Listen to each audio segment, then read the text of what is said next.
বাড়ি কেটে সব ভেঙে যাচ্ছে, আমার গায়ে সেই শক্তিটুকু নিজে ঘর বাড়ি কেটে সারবো। অনেকদিন কাদের থেকে বাড়ি আলাম, তার তো ঘর বাড়ি দেখি আসি ঘর বাড়ি অবস্থা কে।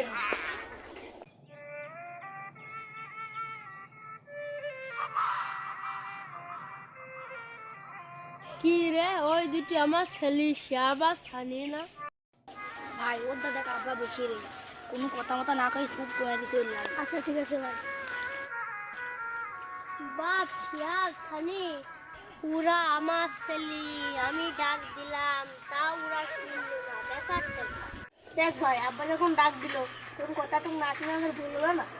আরে পাগল কিসের ভুল, ওর কথা শুনে কি লাভ? বাপে 10 বিঘি জমি, ভাই তুই জানিস যে 10 বিঘি জমির মধ্যে থেকে 2 বোনেকে ভাগ দিয়ে দিয়েছে। তো বুনেগার ভাগ বুনেগার দেবে না? বুনেগার কি করতে ভাগ দেবে, ওকে বিয়ে করে স্বামীর ভাগ নেবে।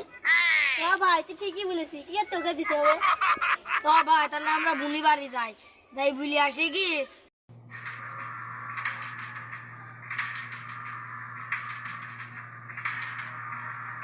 তো ভাই বুনির কাছে লাভ লাগে, দুলা ভাইয়ের কাছে যায়। দুলা ভাই তো বাড়ি নেই, তোর সাধ্য না আসলে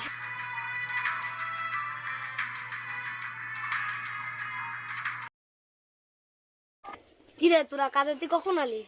তোরা কাজের তুই কখন আলি তোমার শোনা লাগবে না। তুমি এই কথা আগে কথা আমাকে জমি কি করলি? তোকে জমি মানে? আমার বোনতে বাপের বাড়িতে জমি আনি, সেই জমি কি করবি সেইটা আগে ক। সেটা তোর বোনের কাছে উত্তর দা। ও চাচা তুই চা দাদি রেখে দে, আমরা কেন তার খাতে আঁকিনি, জমি কি করবি সেই কথাটাকে উত্তর দাও। এরা তো আসে আসে জমি জমিতে পাগলকে ফেললি, দেখে তো শান্ত নদী কথা বলে দিন। আমার বাড়ি যাচ্ছে না, যাই ওই সব বলবো না। বাড়ির কথা বাড়ি, এখানকার কথা এখানে, মোর দিন আগে আমার বাড়িতে তো নিষেধ করে দিবা। আমাদের বাড়ির বা তোমাদের কোনো ভাগ নেই, তুমি দি আর মোর দিন আদি দিন আমার বাড়ি পাড়া যাইও না। আমাদের বাড়ির বার তোমরা যাবা না, যে আব্বা তোমাকে জমি দিতে সে আব্বা কাহিনী তোমরা পোষো গা।